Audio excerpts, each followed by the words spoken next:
Hey y'all, Board Game Rants here where you'll find everything solo, tabletop gaming, and more. Cooper Island and its little compadre. We're gonna have a little look-see inside, see what it's all about. Here we go.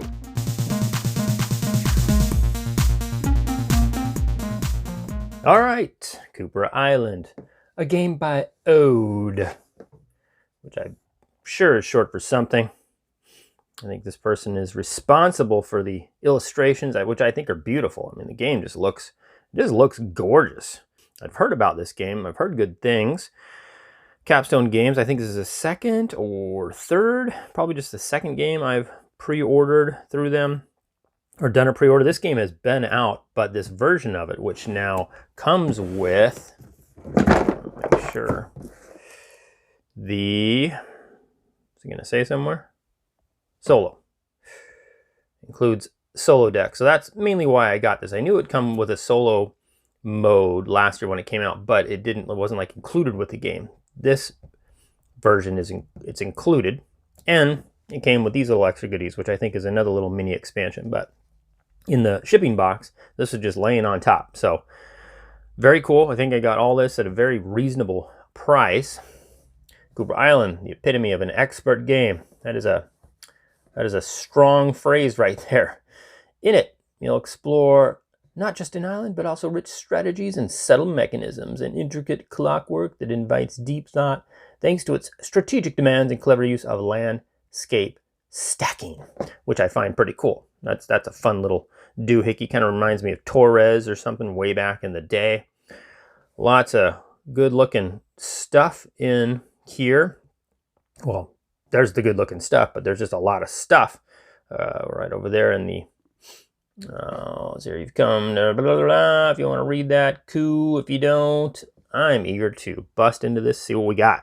All right, got the top lifted off, and I always like to just see real quick if they got stuff on the, covered by the lid, which I always just find interesting. It looks like this talks about the illustrator there.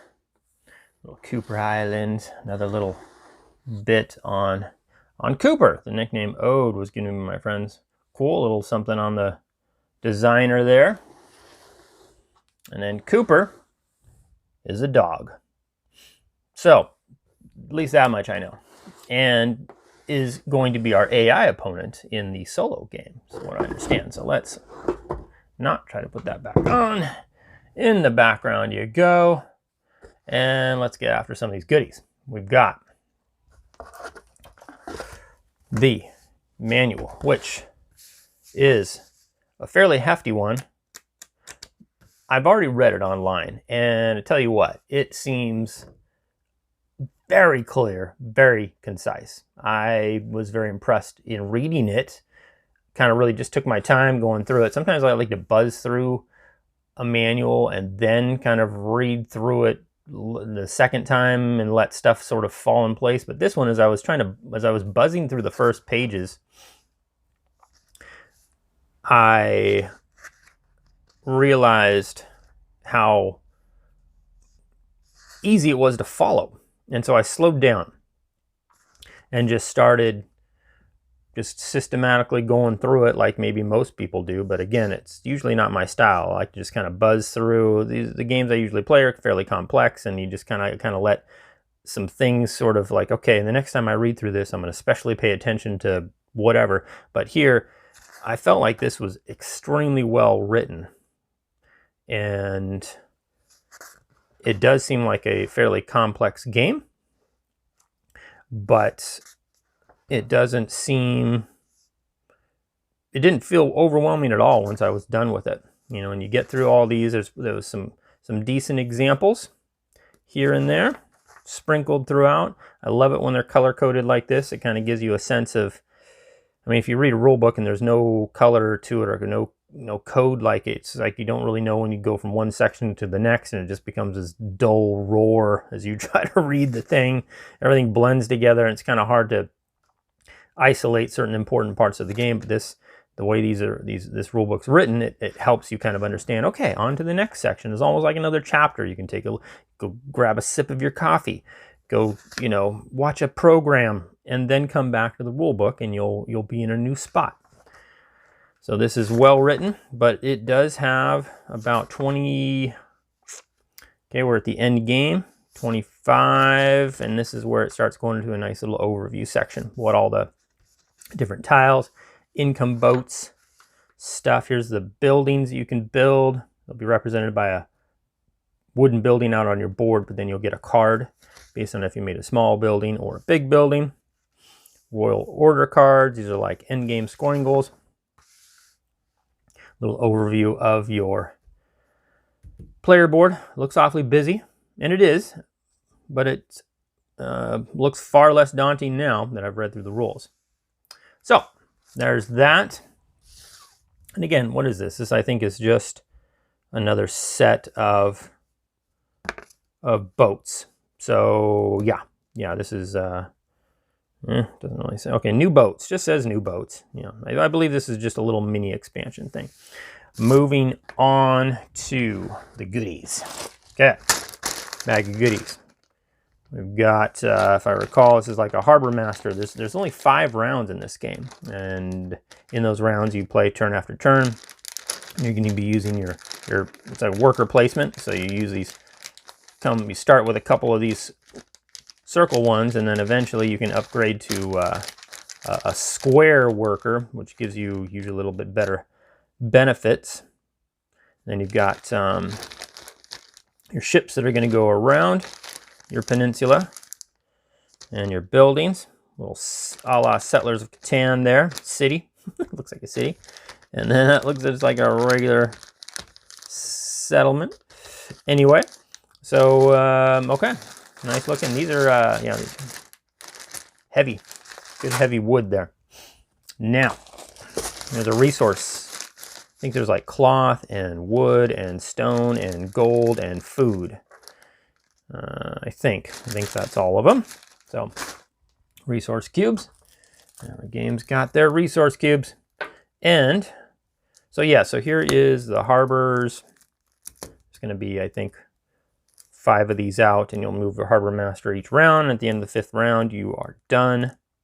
You can put your little crate lids on here. Those will unlock a little special abilities you can take.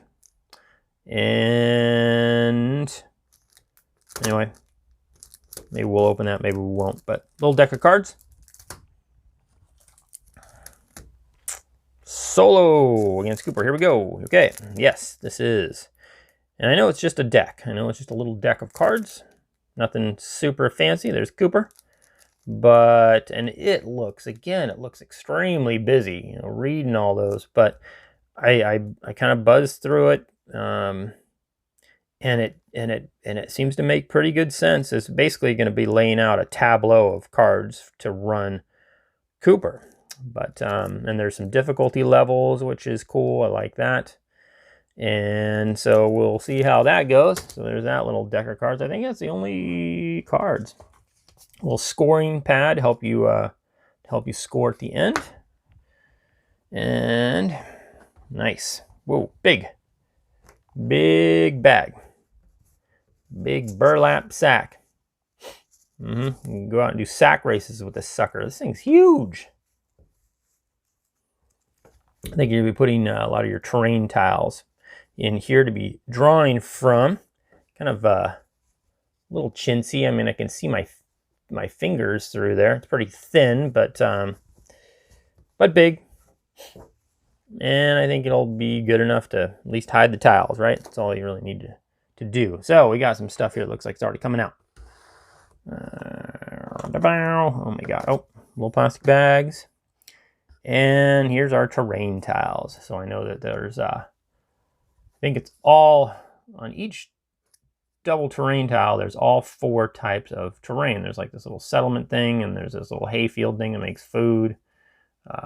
Forest makes wood, and then the mountains, which makes your ore or stone or whatever it is. But once you built up to like a level 4, so you'll be layering these things. And once you've built up to, I think it's 4 or something like that, then your mountains you could start mining for gold. So that's kind of a fun little mechanic. I like that idea. I like the idea too of stacking these on top of each other. So you're gonna have like, you know, you always gotta make sure you stack the like with the like. So this would have to go on there, but you also got to make sure that that you're not tipsy-turvy, lopsided. So you might have to have, you know, something like that.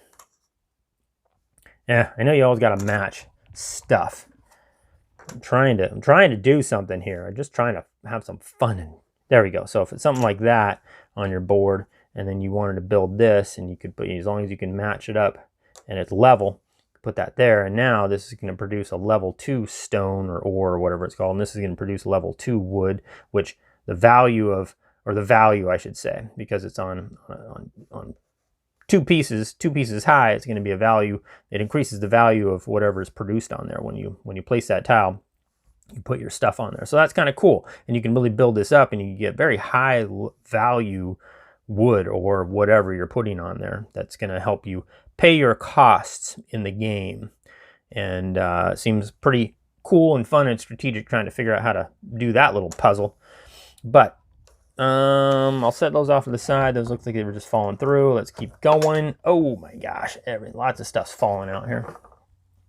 So that is a bunch of the terrain tiles. Here's another bunch of hopping out. More and more and more and more and more. Oh, but wait, there's more. I know some of these are, oh my gosh, I just keep popping these things. Some of these you're going to start with. You're going to have a set that you start with. Here we go with the player boards.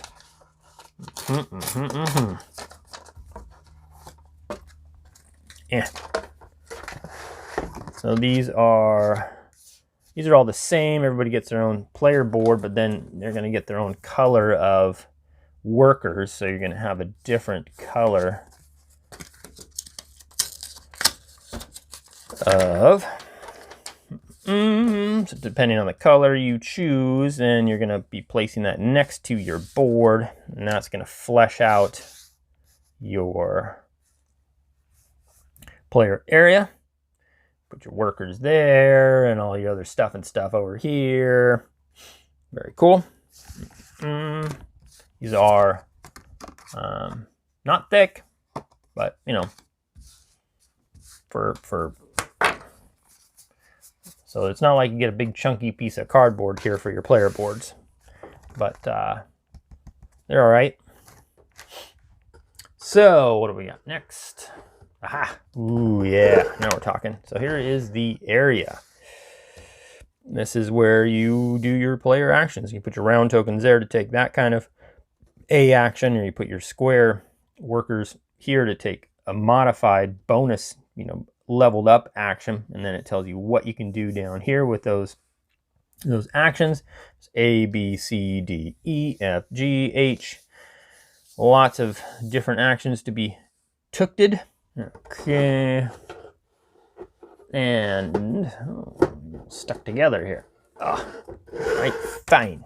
Be like that. Don't think I can. Okay. All right. Well, oh, now it's okay. So these are little things that you collect as you go around your peninsula. You're going to be able to collect these little logbooks, I think they're called, and you gain what are called hull points. Okay, there it goes. Boy, that just fell off nicely. So these logbooks, I think each logbook you end up getting counts as 5 points because it takes like 5 moves to get there. Each time you gain a hull point, you move your ships around. Here we go. Here's a so you'll start. Oh, these are gorgeous looking. Let's see how this looks like. Yeah, so you start building your stuff out there. You're gonna have ruin tiles on these little squares. Building your stuff out there. Your ships are gonna go around your peninsula, and then I don't remember if they come back or whatever, but every time you get there, you're gonna get one of these logbook things. You're gonna get hull points, and eventually all the hull points you have gotten, which have allowed you to move your ships. Each time you get hull points, you get to move your ships.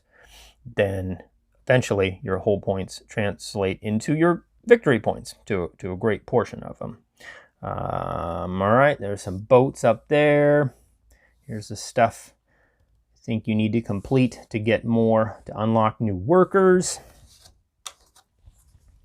That is a gorgeous looking little player board, not player board. It's just everybody gets their own peninsula. And when you play solo, I'm just going to have one peninsula, and then that's going to attach to this main board, and that'll be the bulk of the board playing area. Here's more. So here I think we're just going to have more player boards. So for every player, they're going to get a set of ships, and they're going to get their little rune tokens. The little rune tokens are going to go on here, and you can eventually turn them into statues. Very cool. Yes. Runes. Statues. So that's going to go out here as you build up your board, your area, which starts off as just a swirling fog of war area, and then you expand your tiles and build outwards. And then here we go. I think we just got more of the same and more of the same. So here it is. Yep, there's that peninsula. Depending on how many players you are playing with, you're going to need one of these boards, essentially. And that is it. Yep. Looking forward into, well, you know what? Let's just take a quick peek at those cards. There's so very few of them. All right, got these open. So here, again, I think this is like, yeah, round 1, 2, 3, 4, 5, and so 5 rounds there. And then you've got so here are some of the end game scoring type cards. Yeah, I think so. Okay, and then we got some small buildings. Yeah, so you'll draw kind of randomly once you build a small building. You basically get to draw a bunch of these cards, and then I think 4, and then you get to pick one. And it'll give you an ability. And let's see here, where are the big, there's the big ones, and then the big ones are, I don't know what this is, final scoring, player aid. So in these big ones, same thing, except for I think these ones you pick, and then you get to basically use the action, but then you have to flip the card over, and then you can reactivate it by paying some resources at the end of your turn. But there's the stack of those. And then here is the Cooper Island. Yes. Solo against Cooper Island. So all the rules, there's no rule book for this. It's all, the rules are right in here. You just gotta read, tells you how you change. So this is the rules. It's all self-contained in this one deck as far as the rules, how to play, and all the things that you use. It's just all right here. So no separate rule book for this solo game here. All right, looking forward to it. This is a gorgeous game. Looks beautiful. And I am very much looking forward to pitting myself against my puppy Cooper, who I guess discovered this island, hence the name.